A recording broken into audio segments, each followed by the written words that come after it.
revolution amongst a group of 100,000. So to think that this group would at all be influenced to overthrow the U.S. government in a violent communist revolution, pretty far-fetched. The reality was that the Bonus Army was a disenfranchised group heavily affected by the Great Depression, and they sought to receive compensation for putting their lives on the line for their country. These were just poor working men who had suffered through the trenches, who had gone on halfway around the world to defend their country.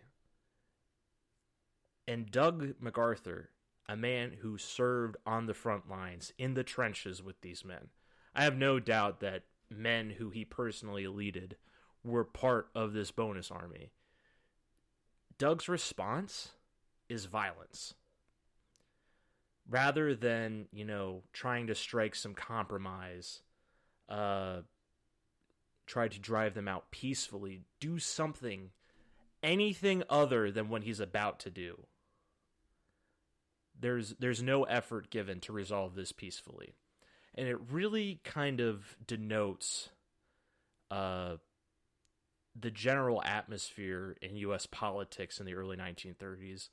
A lot of people kind of forget that how close we were to collapse.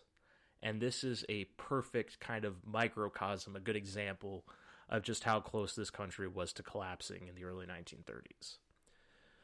So MacArthur sends in the U.S. Army to clear out the camps in what effectively is called a raid. And it causes a number of deaths and other casualties to a group of peaceful war veterans. These same vets that were Doug's comrades in the trenches not 14 years prior. Dozens were killed, many were injured, but effectively, what MacArthur and Hoover wanted is accomplished. The Bonus Army leaves Arlington, they go back home, and no bonus is ever received, at least not in 1931. So these guys who were just there to peacefully ask the U.S. government for what they were rightfully owed, albeit earlier than they were promised, end up, many of them getting mowed down in the street by their fellow countrymen, by men that they had served with in the trenches of World War I. And that's one of the big kind of fuck-ups that MacArthur has. There's two other major ones that we're going to touch on. One in World War II. There's going to be a lot of smaller instances along the way. And then the other one, of course, is going to be in Korea. And these are the two big and famous ones.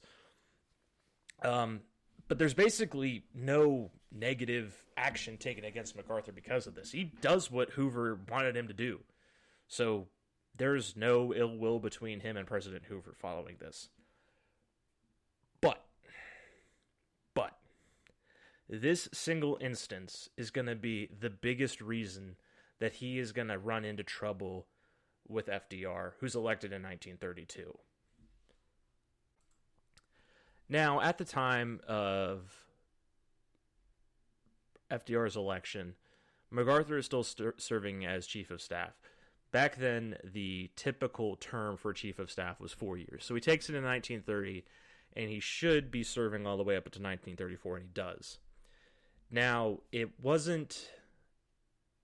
nothing against a Chief of Staff serving like a second term. The president basically could choose whoever he wants for Chief of Staff.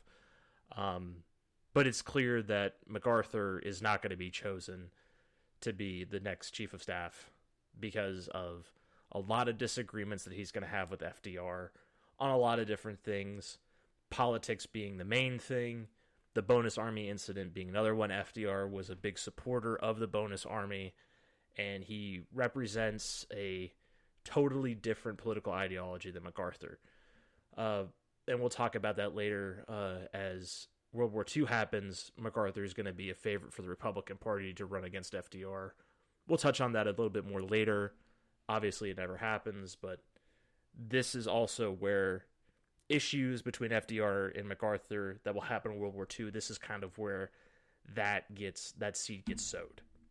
It's mainly with the Bonus Army incident. And then during that kind of year and a half period where FDR is president and Doug's chief of staff, there's going to be incidents between those two that are going to cause a lot of friction, and it's going to roll over into the Second World War when MacArthur serves as kind of overall commander of the Pacific.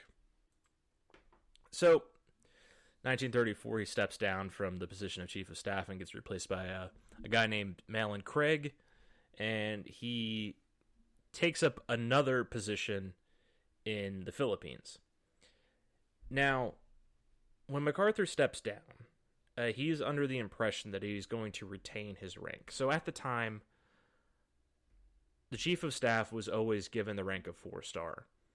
Didn't matter if he was chosen when he was a 2-star general, a 3-star general, whatever. It was an automatic promotion. Whoever was chief of staff at the time had the rank of 4-star.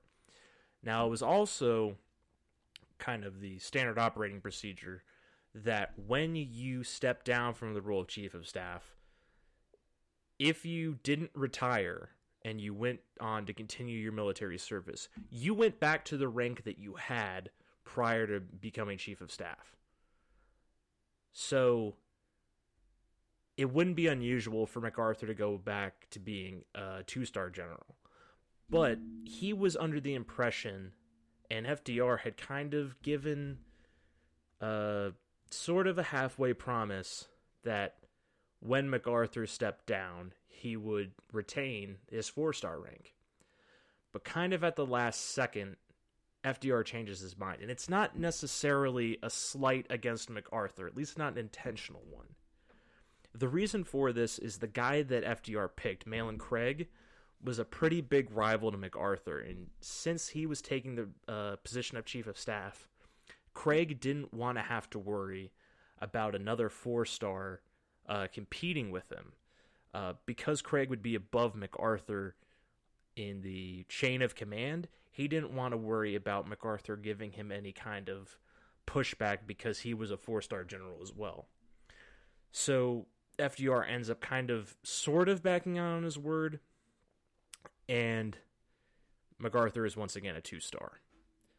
And this is kind of a signal to MacArthur here in the mid-1930s that, you know what, I don't really need to stay in the U.S. Army anymore. I'm going back to the Philippines. I'm already a well-respected military leader there. I can still be a general and not have to worry about the Army politics. And if I'm serving in a capacity with the Filipino government, I have less of a chance of brushing up with FDR. So that's what he decides to do. He becomes the military advisor to the Philippines in the 1930s. He's still in the U.S. Army at the time.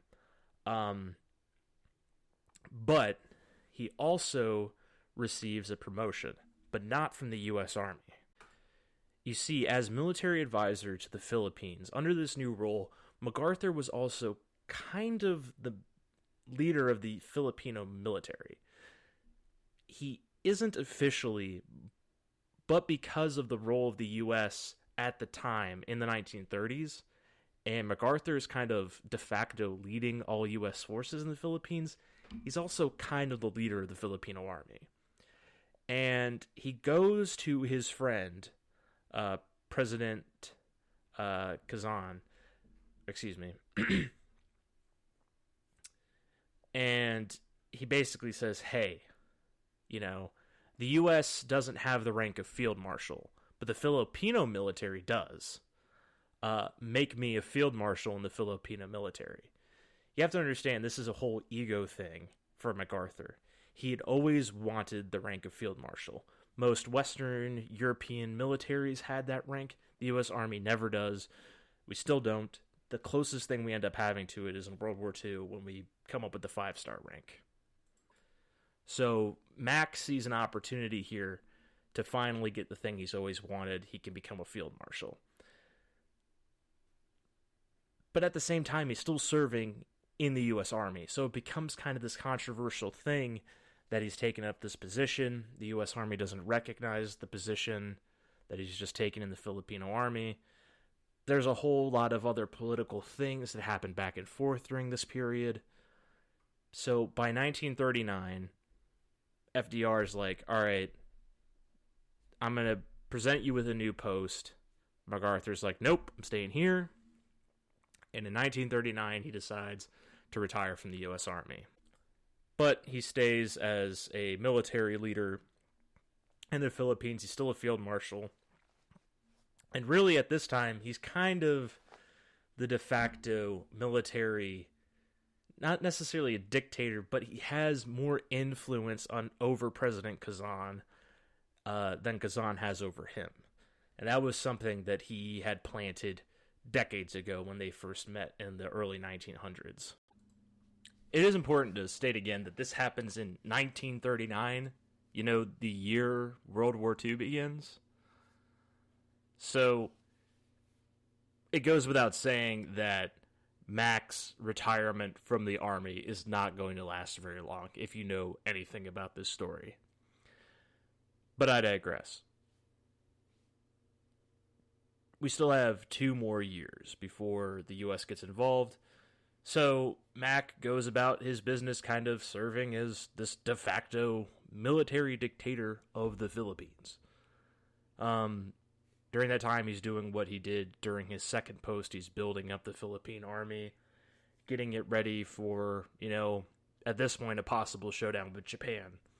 By the time this all goes down, Japan had been fighting a war in China basically since 1931. They were really knocked it up a notch in 1937. Germany invades Poland on September 1st. The rest is history. And then in 1940, the U.S. begins drafting men into the armed forces, kind of as a preliminary step to war. The U.S. hoped not to get involved in the Second World War, but FDR recognized that, hey, let's be realistic here. The possibility that we're going to get involved in this conflict is very high. And by 1941, with the invasion of the Soviet Union, it's basically a foregone conclusion that the U.S. is going to get directly involved in the Second World War. So, in the summer of 1941, not long after the advent of Operation Barbarossa in Europe, FDR recalls MacArthur to active duty. Really, it's George Marshall who recognizes the necessity of MacArthur to be recalled to service. He's the one who kind of spearheads that effort, who he's by now serving as the chief of staff in 1941. To kind of make the offer more appealing, really it's not an offer, it's more of an order, FDR decides to make MacArthur a temporary 3-star general. So one step above where he was when he got off active duty 2 years prior. And along with that promotion goes with the post, the commander of U.S. Army forces in the Far East. Now, at the time, U.S. Army forces in the Far East was basically just the Philippines. It was the U.S. Army attaché there and the Philippine Army, which at the time was scarce. The number of U.S. forces in the Philippines was never numbered more than 100,000 at its height. By the time the war starts, it's smaller than that. And the Philippine Army, which, to Mac's credit, he had been building up pretty much over the past 20 years between his 2 times that he served in the Philippines as a general. But realistically, the Philippine Army was nothing more than a native force with aging U.S. equipment, a military force on par with something of a force of the late 19th century. It was not a modern fighting force. But what MacArthur does is that he constantly portrays this force that he builds in the Philippines as being capable enough to defend the islands against a potential invasion. There's this war plan that the U.S. puts out called War Plan Rainbow 5. And one of the key